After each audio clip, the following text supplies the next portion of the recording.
Hey everybody, happy July 4th. Happy Independence Day. Meteorologist Mike Slifer here in the First Alert Forecast Center, and we do have a First Alert weather extra for you on this Friday, July 4th, and we're really focused on some impactful weather that's on the way. But before we get into what we're expecting, let's talk about where we've been. This was the sunset in Haddam Neck earlier this evening. Neil snapped this picture looking up the Connecticut River, and it was a beautiful day across the state. Just stunning weather, low humidity, plenty of sunshine. Temperatures today mostly in the lower half of the 80s, but we did see some upper 70s for highs, generally speaking, through the Naugatuck Valley into Litchfield County and across the quiet corner of northeastern Connecticut. Temperatures even coming in a couple degrees below where we had originally anticipated them. Right now, compared to yesterday, you may be thinking to yourself, if it was so much cooler, then why are we so much warmer? And that's because yesterday at this point in time, we were just tracking the last little bit of rain moving out of the state. We were behind the thunderstorms that moved through. So we're anywhere from just a couple to about 10 degrees warmer right now. So air temperature still in the 60s and 70s. 64 in Salisbury right now, 67 in Waterbury, 66 in Putnam and Chester. Those are the spots that if you are watching fireworks or spending time outdoors, you'll certainly want an extra layer nearby. First Alert Live Radar is Connecticut's only live radar, and it's scanning clear and dry. Nothing to track outside, and that's the case across the Northeast. There's a little bit of cloud cover across parts of Maine, but nothing that we are going to see, nothing we have to worry about or deal with. Just a beautiful, beautiful day on this July 4th. We'll show you some of our iCams here. We're looking live in Hartford, 76 degrees. We can see the Bulkley Bridge there, I-84 overhead, I-91, I-84 going over the bridge there, I-91 also visible, and it doesn't look like there's too much traffic out there, which is good news. 76 degrees in the capital city right now. Here's a live look at our iCam in Middletown. That's Route 9 in the bottom of your screen, overlooking the river to Portland, just behind the there was a little flash of fireworks there on the horizon. If you keep your eyes peeled on some of these iCams, you'll be able to see them. And we, of course, have heard quite a few fireworks across the state tonight. And New Haven right now has a pretty big fireworks celebration going on. Look at all the fireworks that are visible on the iCam right now. And in the far distance, even a little bit of sunlight still visible. It's very faint, but it's there. Our iCam view in New Haven otherwise looking very quiet. We're overlooking the green, and we'll take you last to New London. Lots of cars getting off the ferry. Good day to head to Block Island. Good day to head to Long Island. Certainly the spots to be along the shoreline. And maybe your plans take you to the beach tomorrow. We'll show you what to expect in just a moment. Dew points are still in the 50s. It's still very pleasant out there. And temperatures will drop quickly due to the dry air and the fact that skies are clear. We're talking 50s for low temperatures tonight across almost all of Connecticut. Some lower 50s throughout the Litchfield Hills, otherwise mid and upper 50s, closer to 60 along the shoreline. But either way, it's clear, it's cool, and it's comfortable. A very nice night. Good night to open up the windows, let some fresh air in. Tomorrow, if you're heading to the shoreline, UV index is 8, so you will certainly need to pack the sunscreen.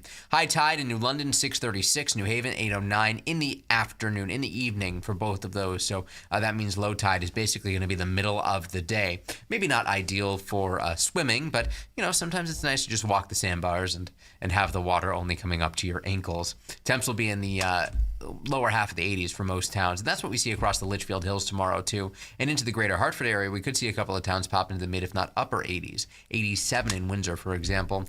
And throughout northeastern Connecticut, both Tolland and Windham counties, we're looking at temperatures likely in the mid-80s, which is about typical where we should be this time of year. Closer to the 80-degree mark in southeastern Connecticut, and even across, say, Jewett City to Salem, we're looking at the low, if not mid-80s. Mid-80s become more likely throughout interior sections of Middlesex and New Haven counties, especially along the 91 corridor and perhaps in the Connecticut River Valley. And that's what we're expecting throughout Fairfield County, too. So if your plans take you to southwestern Connecticut, you'll know what to expect. High pressure moves offshore. As it does so, it shifts our wind to be southwesterly. Tomorrow, we are comfortably warm.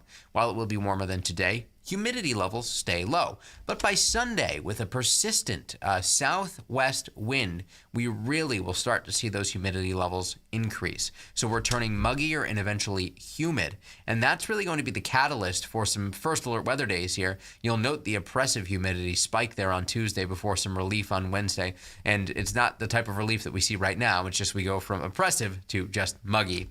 Well, we have first alert weather days out for Sunday and Monday. It is going to be hot. It is going to be humid. Heat index value values 95 to 100. Outdoor plans impacted to end off the holiday weekend and begin next week. Summer camps really getting underway on Monday.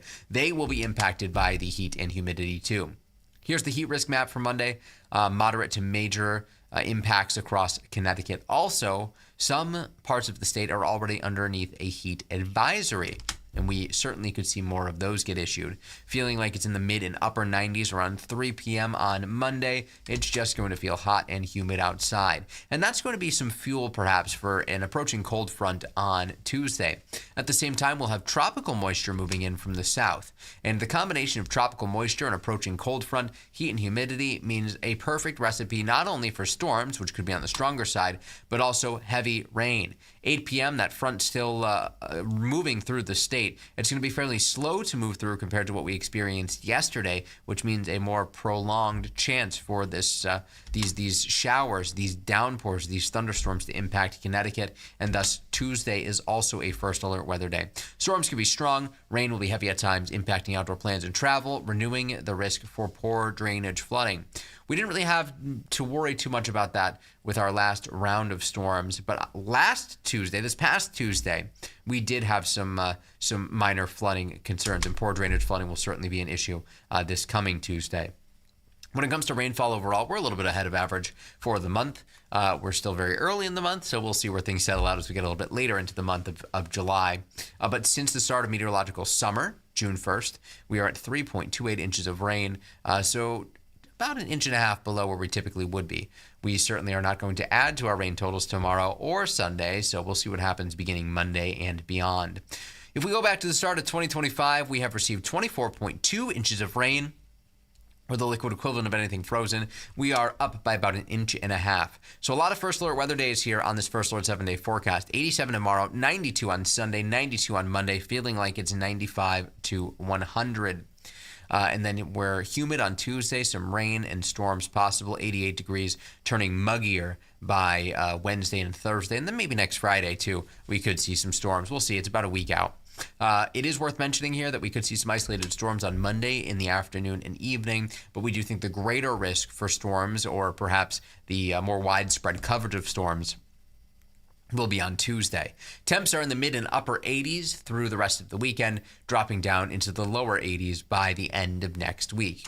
We want to take you to the tropics here. There was an update that came in the middle of our evening newscasts. We now have Tropical Depression 3, which is currently off the coast of Florida and Georgia, and it's forecast not only to move into South Carolina, but also strengthen to a tropical storm before doing so. So Tropical Storm Chantal is what this would be named, assuming it takes a name, and it just barely makes it to tropical storm status, and then it fizzles out, and the remnants will bring all that tropical moisture into the Carolinas. But see Monday 2 a.m. how it's moving into North Carolina. It's points thereafter when we have to watch to see if that tropical moisture can make it all the way to Connecticut. Andrea and Barry have already been used, so next up on the names list for 2025 is Chantal.